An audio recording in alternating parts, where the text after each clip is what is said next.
I'm Dr. Jeremy London. I'm a board-certified cardiovascular surgeon, and I've been in clinical practice for just over 25 years. Today's episode, 7 boring habits that will change your life. Maybe better said, 7 boring habits that have changed my life.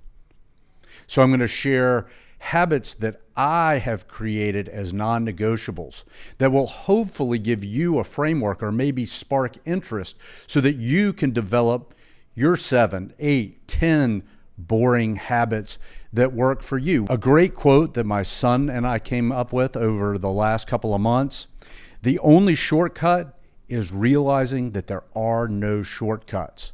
Nothing can replace doing the required work. And these are simple, not easy tasks. And what happens to most of us is we see individuals that have climbed the mountain without realizing the consistent grind that they've had to maintain to actually get there. And so you have to identify these things in your life. Why? Because it's these simple, again, not easy tasks that compound over time that get you to where you want to be. Boring habit number 1, and this one may be a difficult one for many people: wake up early. And why do I say it's difficult? I have not been a morning person all of my life. In fact, for years, I hated to wake up early. But what I realized was that by getting up early, and I get up about 4 a.m. every morning without an alarm clock, I'm in a natural rhythm now where I just open my eyes, that's my time. It's quiet. My phone isn't going off. The whole world is still asleep. It's an opportunity for me to really steal hours from the day. That's truly how it feels. And I try to focus on the most difficult work that I have in front of me for that day. Because I know if I get that behind me, I create freedom through the rest of the day. The old Jocko quote, right? If you end up creating discipline in your life, you'll create freedom in other areas. And it doesn't seem like that would be the case, but I've realized that by creating this habit for myself, as boring as it may seem, as painful as it may seem, but doing it every day has allowed me to accomplish exponential amount of work and reach goals that I never thought I was actually capable of, because it's truly concentrated time that I can focus in any manner that I require on any given day. So how can you tool this into your life? Well, start by identifying like the one hard thing you need to get done each day. Usually it's the thing you don't want to do many times. Whether you accomplish that by waking up early and getting it done, that's up to you. But the sooner you get it done, the more freedom you're going to create in your life. Give it a try. Give it a month. And I think you will find it transformative in your life. Boring habit number 2, move every day. I love the quote that Eric Hinman loves to repeat over and over again, appropriately. Movement is medicine. Our bodies are made to move every day. It is one of the single most important tools when it comes to our health span and our lifespan. You know, it's even been studied very specifically with this idea of the sitting disease. Folks that sit at the desk all day are at higher risk of cardiovascular events as a result of being inactive. So plan movement into your day consciously. You don't have to be training for a marathon. You don't have to go out and do a HIIT workout at the track. If you want to do those things, that's great. Go for a walk. Move every day. Figure out what works for you. You know, for me personally, it's different every day. My schedule is as such that sometimes I'm up for 24 or even 36 hours when I'm on call, and I'm beat. And so you don't have to go out and have a personal record every day, but consciously integrate movement into your day somehow. Get outside. If you're taking a business call, put your headphones on, go for a walk. If you don't feel good, you're in a bad mood, go for a walk. Get outside. It's so good for your body and your brain as well. Exercise is one of the single most important things you can do to prevent neurodegenerative diseases like Alzheimer's and dementia. But it's not sexy, but it's truly meaningful and very, very powerful. And even on days when I do feel good, sometimes I intentionally just walk. Active recovery from a hard workout the day before. There's so many options. It really doesn't matter. That's what works for me. Figure out how you can incorporate movement into your daily life. Find an activity that you really enjoy. Gardening, dancing, going for a bike ride, going for a run, getting in the pool and swimming, playing with your children or grandchildren in the pool. Whatever it is, it truly doesn't matter, but move every day. It can truly save your life. Boring habit number 3, get sunlight into your eyes and onto your body every day. And this one's tough. It's tough for me with my schedule. But you have to figure out how you can integrate it into your week. It may not be every day. If it can be, that's wonderful. Particularly that early morning sunlight, that low angle sunlight into your eyes. Why? Because it helps to reset your circadian rhythm. It can develop a cortisol cycle that is very healthy. It sets the timer for when melatonin gets released later in the day. It's probably one of the most underdiagnosed antidepressants out there. It's free and it's accessible based on your schedule to almost everyone. Getting outside is so important. And just like getting out and moving, take your calls outside when you go for a walk. Sit on the park bench when you're eating your lunch. Whatever it is, it truly doesn't matter. But get outside and expose yourself to the sun. It is so healthy in so many ways.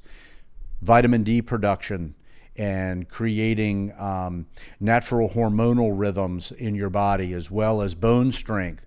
It's so simple, it's free, and it has a tremendous impact on our overall physiology and our longevity. We are so incredibly fortunate because we live on the coast. And in the summertime, my wife and I try to make it out to the beach every morning at sunrise. We did it this morning. There is no more peaceful way to start the day than to watch the sun come up from the horizon over the ocean. It's hard to have a bad day when you set the tone in this manner.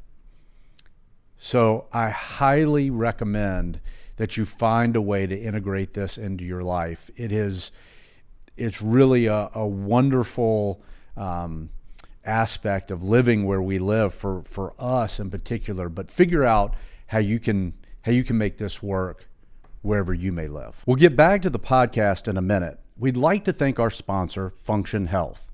Taking control of your health starts with understanding your biometrics. I use Function Health to tailor my nutrition and wellness plan. Function offers over 100 plus biomarkers to give you a comprehensive picture of your health at an affordable price. Their advanced testing includes 5 times the standard primary care panel, testing for biomarkers ranging from heart health, hormone status, kidney function, nutrients, and more. Not only will you see which biomarkers are in and out of range, but Function will also analyze each biomarker and offer insights from top doctors in their specialties. Clinicians will contact you promptly if any urgent results arise. Knowing your data is powerful. Function helps you navigate the information and allows you to design a biomarker-driven plan to maximize your health span and lifespan. If you are interested in getting your 100 plus biomarkers, visit www.functionhealth.com/London and you'll receive a $100 credit on your membership. That's www.functionhealth.com/London. Check it out. Now let's get back to the podcast. Boring habit number 4, resistance training. Now I know I touched on movement earlier, and this is kind of completing this circle. Why is resistance training so important?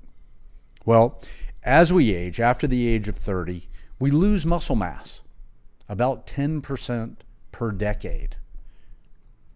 So we have to combat that if we want to remain strong and flexible and be able to do the things we want to do. What do I mean by that? Well, it doesn't have to be Olympic weightlifting. It can be if that's what you enjoy.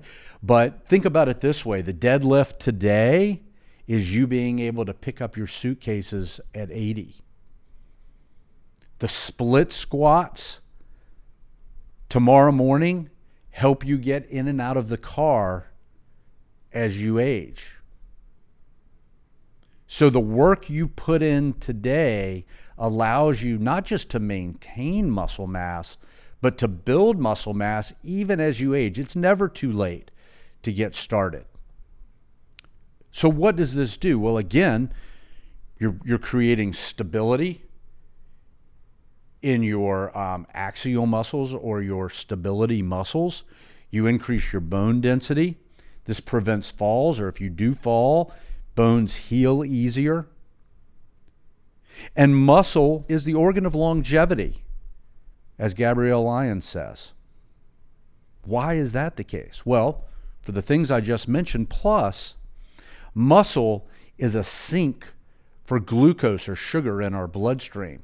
So by maintaining muscle mass, we offer an avenue for glucose to be utilized and not be stored as fat.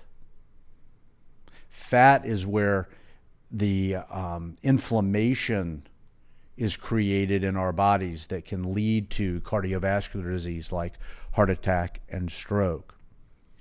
So do you need to be an Olympic weightlifter? No, absolutely not. Simple body weight resistance training is more than adequate. Usually what happens, this is a great place to start. And then you move to more weighted movements, be it walking and doing squats with a weighted vest or dumbbells, or then maybe eventually even lifting heavy, whatever that is relative to you. Heavy to me may be very different than heavy to you. It's not an absolute number. It's again creating time under tension. That's what allows muscles to grow. And then recovery for the muscles to repair, get bigger, and get stronger.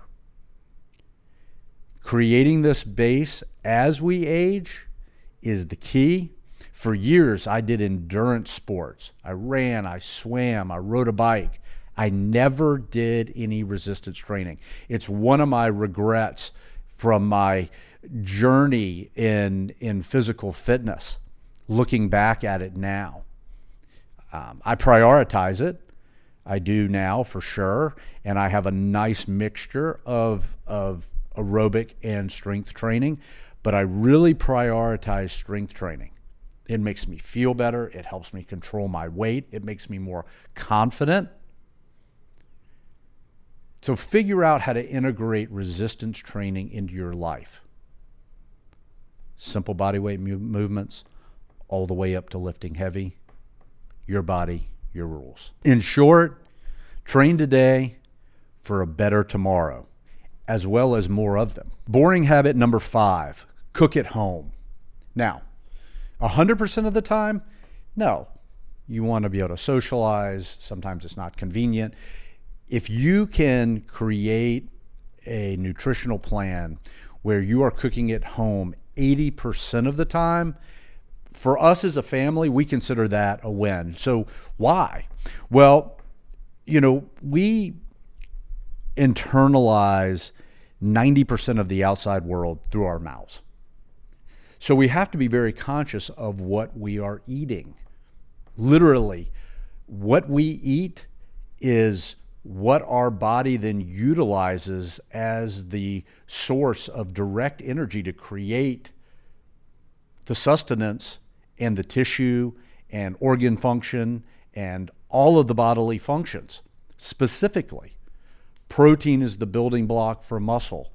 High quality carbohydrate is the immediate energy source that we utilize to be able to do these other things. Fats become the building blocks for hormones and neurotransmitters and cell membranes. And literally, you are what you eat. And the problem with going into restaurants, not all of them, but many, is that you're not in control of what they're actually using from an ingredient standpoint, be it the quality of meats, the quality of the vegetables, added oils, preservatives, sugar.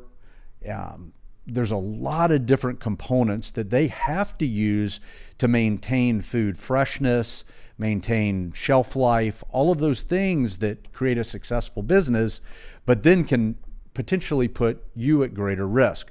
Now, obviously, to go out to dinner and enjoy company, that's important too.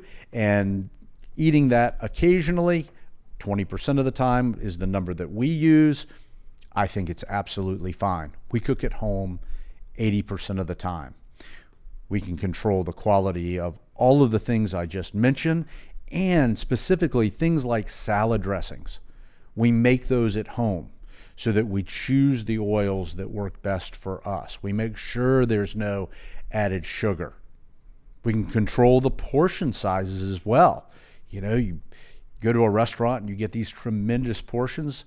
Many times you're feeling pushed to finish that and you don't want to take it home. At home, it's very easy to control your portions, and you can prep meals for the week as well, which we do frequently, so that you can maintain that in a way that is very convenient through the week, again, to maintain this whole foods diet that limits processed and ultra-processed foods, limits sugar, limits grains and breads. If that works for you, that seems to be something that's important for us, and helps you maintain a solid nutritional plan with really out much effort.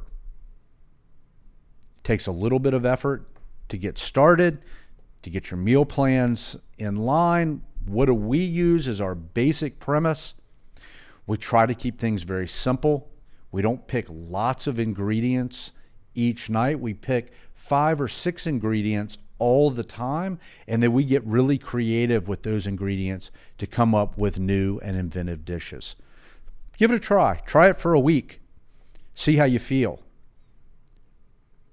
But 90% of the outside world is internalized through your mouth. And when we look at how do we affect chronic disease states, how do we affect the ability to allow our bodies to find center ground and a healthy weight, it's by being conscious of what we put in our mouths and taking control and taking responsibility for that. We'll get back to the podcast in a minute. I'd like to thank our sponsor, Element. When we talk about hydration, that's more than just replacing water. You have to replace what you actually lose. When we sweat, if we're working out hard or going to get in the sauna or just basic activities of daily living, we lose water as well as sodium, potassium, and magnesium. That's why I use Element to replace my electrolytes. They have science-based data to develop a ratio of potassium, sodium, as well as magnesium with no sugar. Now, electrolytes are used in every cell of our body, so even mild dehydration can impair cognitive function and physical performance. So what I do is I mix 1 packet in 32 ounces of water to make sure that I stay well hydrated and replenish my electrolytes. If you're interested in trying Element, go to www.drinkelement.com/London. That's www DRINKLMNT.com/London. You'll get a free sample pack with any purchase and a no questions asked refund if you don't enjoy it. Now, back to the podcast. Boring habit number 6. And although waking up early may be tough for many of you, this one may be more of a rub for some. Eliminate alcohol. Probably the most transformative decision I have made in my adult life. I don't have any issue for people that decide they want to drink. I did for years. I enjoyed it, but realized that once I truly understood how alcohol was metabolized in my body, that it was toxic to essentially every cell. And I was spending all of this time being mindful of what I ate, exercising, working on my sleep, all those things, and I was actively poisoning my body. It didn't make any sense to me at all.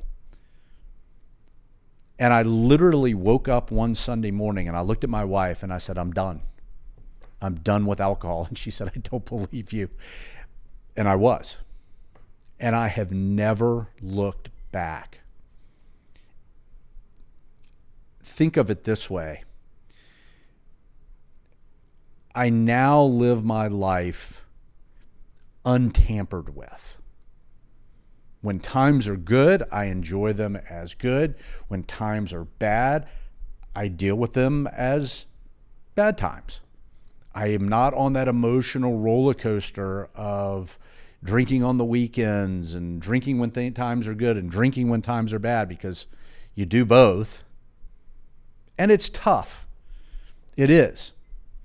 You'll marginalize some friends. It's the one drug that your friends will actually encourage you to continue to do. Come on, just one drink.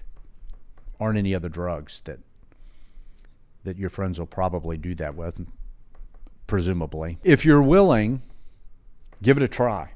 If you're not willing to eliminate alcohol, at least be conscious of the amount of alcohol that you're drinking. But I encourage you to try eliminating it. You're going to be called boring. You're going to be called judgmental. That's all okay.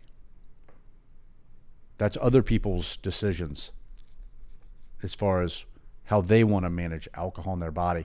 I heard Lance Armstrong on a podcast recently, and he too has removed alcohol from his life. I don't know exactly when, but recently. And I loved this quote. He said, I have never, ever spoken to anyone who has said, I regret removing alcohol from my life. And it's so true. It is, it's a game changer. It is truly the magic. Every day is the same.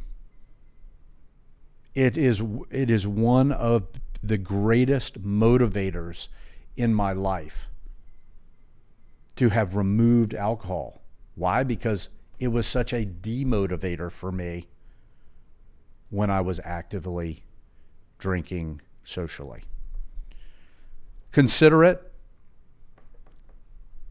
It sounds even more boring than some of the others because you're going to be that guy or girl. It's okay, because life changes for the better the day that you eliminate alcohol. Boring habit number 7. And I hate to call this one boring because for me it's not. Time with family and friends. I think it's boring because it's maybe not an exciting habit that you create for your health span and lifespan necessarily, but I really enjoy spending time with my friends and family. And I think that we are social creatures. Community is so incredibly important. I remember talking to a surgeon who was in his 80s when I first came to town, and he said, I'm going to give you one piece of advice. He said, be mindful of how busy you allow yourself to get, because on your deathbed, no one has ever said, man, I wish I had done another 100 cases. They say, I wish I had been a better dad. a better husband, a better brother, a better father, a better member of society. And that really rang true for me. I think that irrespective of what your profession is, we would all trade the trophies associated, the promotions, for quality time with our family and our friends. My father, who's about to be 89, 3 or 4 years ago said, listen, as you get older, be sure that you keep that one or two close friend. Maintain that friendship. Make the effort. He goes, not because you're looking necessarily to travel the world or, to climb Mount Everest. You may do that too. He goes, it's really simple. He goes, just someone who's going to pick up the phone and call you and say, how you doing today? What you doing today? Someone who can maintain that interest in you, then maintain that interest in them. Because that's what makes life worth living, is that other people's happiness is as important, if not more important, than your own. You want friends that cheer your successes and are as proud and as happy for you as you are, and they're there for you when you need to be picked up by your bootstraps from failures. And I think this is all great advice. And I think of all these habits, of all these boring things, if I had to pick one, this is the most worthwhile. Now, this is my list. And this is not all of them. This is just some of the key habits that I have found that have really compounded over time for me personally. We all have our own instruction manual. I'm not looking for you to take on my list. If they resonate with you, great. That makes me really happy. If they spark interest, that makes me happy too. But figure out what your instruction manual is. Figure out how to personalize seemingly boring habits, things that require that grind, because it's that consistency, that willingness to do these things on a regular basis that really separates us from those that just kind of float through life and those that find the compounded interest of success over time by making consistent effort even when you don't feel like it. So give it some thought. Give it a try. And let me know what works for you. If you've made it to this point in the podcast, thank you so much for taking the time. I hope that this has been of interest and not boring for you. If it has, you can create it as a boring habit. If you've been watching on YouTube, please like and subscribe. If you're listening on Spotify or Apple Podcast, you can leave up to a 5-star rating. I truly appreciate your attention, and I hope you guys have a great day.